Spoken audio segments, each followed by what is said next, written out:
बिस्मिल्लाहिर्रहमानिर्रहीम। आज का हमारा मेन मौजू है साइफर के हवाले से की जाने वाली प्रोसीडिंग्स और उस मुकदमात और रिमांड ऑफ शाह महमूद कुरैशी साहब। दूसरा हमारा सब्जेक्ट होगा जो प्रेसिडेंट साहब के साथ धोखाधड़ी के ज़रिए 2 एक्ट्स पास कराए गए, जिसमें एक आर्मी तरमीमी बिल और दूसरा जो army act and official secret act, इन दोनों के हवाले से हमने गुफ्तगू करनी है। अब अगर पहला क्वेश्चन हम डिस्कस कर लें शाह महमूद कुरैशी साहब के साथ, तो एक तो ये बात तय है कि शाह महमूद कुरैशी साहब का कोई रोल इस साइफर के इशू से है ही नहीं। ना ही इमरान खान साहब इसमें मुल्जिम गर्दाने जा सकते हैं, ना ही शाह महमूद कुरैशी साहब या उनका कोई साबका मिनिस्टर। एक बात जहन में रखें, साइफर वो कोडिफाइड फॉर्म में एक टेलीग्राम या एक लेटर होता है जो अमेरिका के हमारे अपने एम्बेसडर ने वो कोडेड फॉर्म में भेजा सेक्रेटरी फॉरेन अफेयर्स को और गवर्नमेंट ऑफ पाकिस्तान को। वो फिर एक ही डॉक्यूमेंट होता है, वो कोडेड फॉर्म पे होता है। फिर साइफर एक डिपार्टमेंट है मिनिस्ट्री ऑफ फॉरेन अफेयर्स में, फिर वो उसको अनकोड करके उसके सिर्फ ब्रीफिंग एंड नोट्स बना के वो 4 उसकी कापियां भेजते हैं, एक प्राइम मिनिस्टर ऑफ पाकिस्तान को, एक प्रेसिडेंट ऑफ पाकिस्तान को, एक चीफ ऑफ आर्मी स्टाफ को और एक DGISI को। और इस हवाले से जब प्राइम मिनिस्टर ऑफ पाकिस्तान के पास ये साइफर के मिनट्स या आप कहें कि उसकी ब्रीफिंग पहुंची, तो उन्होंने सबसे पहले उस पे इस मसले को कैबिनेट में लेकर गए और कैबिनेट डिवीजन ने ये फैसला किया कि एक तो इसको डीक्लासिफाई किया जाए, यानी वो क्लासिफाइड डॉक्यूमेंट नहीं रहा। दूसरा, इसको नेशनल सिक्योरिटी कमेटी में ले जाया जाए और नेशनल सिक्योरिटी कमेटी में, जो कि हाईएस्ट फोरम है रिगार्डिंग दी सिक्योरिटी इश्यूज, वहां सारे हमारे जो चीफ्स हैं आर्म फोर्सेस के वो मौजूद होते हैं और उन्होंने ये फैसला किया, उसके मिनट्स भी बने कि इसमें मुदाखलत हुई है और न सिर्फ मुदाखलत हुई है बल्कि US एम्बेसडर को फौरी तौर पर डिमाश किया जाए, यानी शदीद एहतजाज किया जाए। और उसके नतीजे में वो एहतजाज हुआ। फिर उसके बाद इसके ऊपर इमरान खान साहब जनरल रिटायर्ड तारिक साहब की सरबराही में एक कमीशन बनाते हैं और वो कमीशन के सरबराह जनरल रिटायर्ड तारिक साहब माजरत कर लेते हैं। फिर उसके बाद चीफ जस्टिस ऑफ पाकिस्तान को कहा जाता है कि आप इस पे जुडिशियल कमीशन बनाएं, लेकिन उन्होंने भी कमीशन नहीं बनाया। Subsequently vote of no confidence के ऊपर कासिम सूरी साहब की रूलिंग आती है। फिर कासिम सूरी साहब की रूलिंग के ऊपर यह मैटर सुप्रीम कोर्ट में जाता है। सुप्रीम कोर्ट उन मिनट्स को जो नेशनल सिक्योरिटी कमेटी के थे और जो कैबिनेट के थे उनको डिस्कस करते हैं। वहां यह तस्लीम किया जाता है कि मुदाखलत हुई है, एक फॉरेन स्टेट ने पाकिस्तान की सलामती और खुद मुख्तारी के ऊपर अटैक किया है और इसके ऊपर under the constitution, under the rules of business and under the law, competent authority is the prime minister and the federal ministers.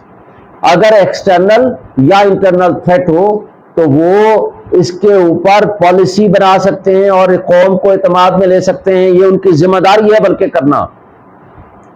और उसके साथ जब ये वोट ऑफ नो कॉन्फिडेंस पास हो जाता है तो शहबाज शरीफ साहब फिर एक नेशनल सिक्योरिटी कमेटी की मीटिंग बुलाते हैं और वहां असद मजीद जो एम्बेसडर थे USA के, उनको तलब किया जाता है और उनकी तलबी के बाद उनसे पूछताछ होती है कि बताएं ये कंटेंट्स ऑफ साइफर दुरुस्त हैं या गलत हैं।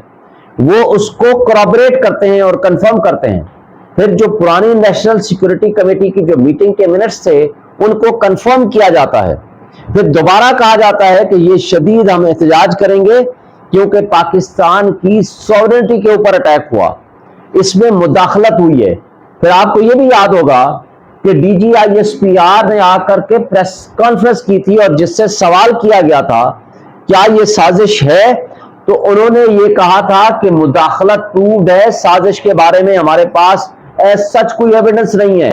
एविडेंस तो तब आएगी जब उसके ऊपर कोई हाई पावर्ड कमीशन बनेगा। वो हाई पावर्ड कमीशन तमाम यहाँ के किरदारों को पूछेगा, पूछताछ करेगा और यहाँ के साजिशी अनासर सामने आएंगे।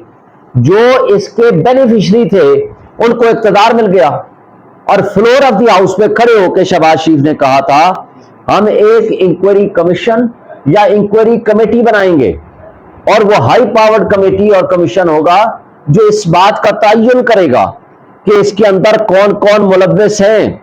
और उसमें यह भी कहा गया कि उस साइफर के अंदर बहुत धमकी आमेज गुफ्तगू इस्तेमाल हुई है, लेकिन 16 महीने रहने के बावजूद उन्होंने कोई कमीशन नहीं बनाया और मकसद सिर्फ ये था क्योंकि उनके अपने किरदार सामने आने थे। अफसोस की बात है जिसने पाकिस्तान के इंटरेस्ट को वाच करने के लिए स्टैंड लिया आज उनको मुल्ज़िम बना दिया गया और जिन्होंने इस मुजरिमाना हरकत में शामिल किरदार थे वो मुद्दाई बन गए और उनको इक़्तिदार दे दिया गया।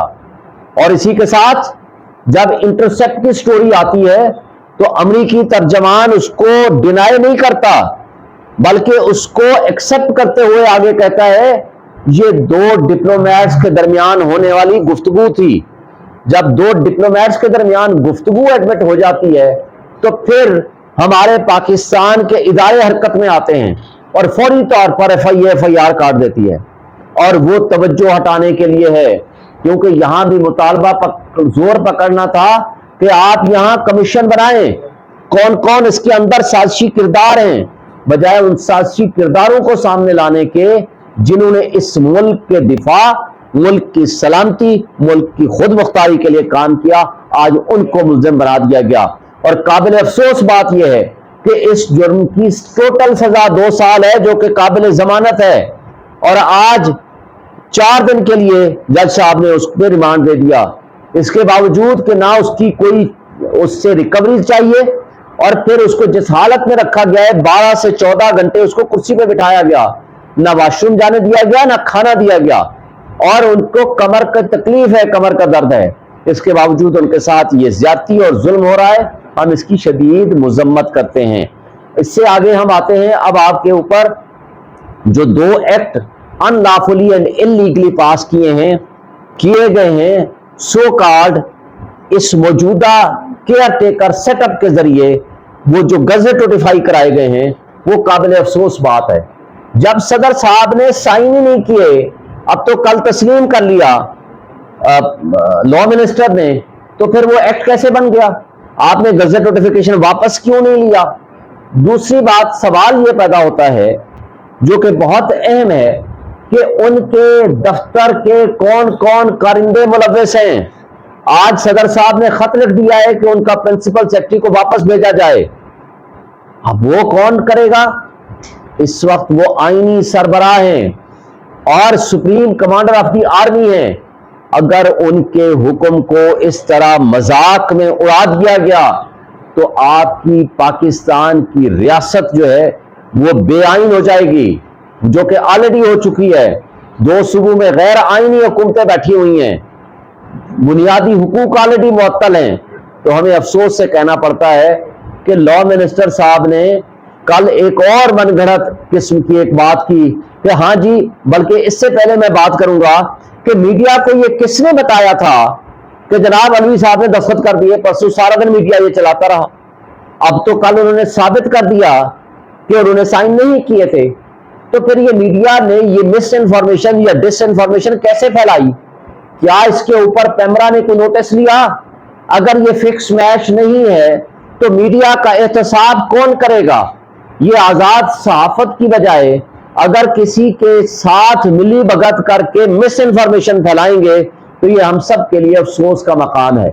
इसी तरह आप मुझे बताएं, कल शाह महमूद कुरैशी को 1 दिन का रिमांड मिला, सारा दिन मीडिया ने चलाया कि असद उमर साहब गिरफ्तार हो गए। उनको किसने इन्फॉर्मेशन दी? और वो तो उन्होंने बताया FIA ने, ना वो गिरफ्तार हुए, ना उनको तलब किया, ना उनको बुलाया गया, वो तो कराची में बैठे हुए थे। फिर ये मीडिया कहां से डिस इन्फॉर्मेशन और मिस इन्फॉर्मेशन लेके चलाता है? ये काबिल अफसोस बात है। इस पे मीडिया हाउसेस को खुद अपना एहतसाब करना चाहिए, इस पे पैमरा को भी एक्शन लेना चाहिए کہ قانون سب کے لیے برابر ہونا چاہیے. آج کس کے حکم سے آپ عمران خان کا میڈیا پہ نام نہیں لے سکتے؟ پیمرا تو کہتا ہے ہم نے کوئی حکم نہیں دیا. کس کے حکم سے اس کی آپ تصویر نہیں چلا سکتے، اس کی آپ خبر نہیں چلا سکتے؟ تو یہ ساری جو چیزیں ہیں اس کے اوپر ہم سب لوگوں کو سوچنے کا مقام ہے. کیا پاکستان ایک بے آئین ملک ہو چکا ہے؟ کیا ریاست کے جو ستون ہیں وہ اپنی اپنی ڈیوٹیز، اپنے اپنے کام within the limits of constitution, within the limits of law کر رہے ہیں؟ اور اگر نہیں کر رہے تو ان سب کو سوچنا چاہیے. اور ہم مطالبہ کرتے ہیں کہ چیف جسٹس آف پاکستان اس پہ سو موٹو نوٹس لیں، پاکستان میں ہونے والی زیادتیوں کا ازالہ کریں، بنیادی حقوق کو بحال کریں، اور یہ جو اس ایشو کے اوپر جو آرمی امینڈمنٹ ایکٹ اور آفیشل سیکریٹ امینڈمنٹ ایکٹ 2023 ان کو واپس لیا جائے. ورنہ پی ٹی آئی نے یہ فیصلہ کیا ہے کہ ہم اس کو فوری طور پر چیلنج کریں گے اور انشاءاللہ یہ ثابت کریں گے کہ یہ لا اٹ سیلف وائڈ اب این ایشو ہے، quorum non judice ہے، and it is not sustainable in under the constitution.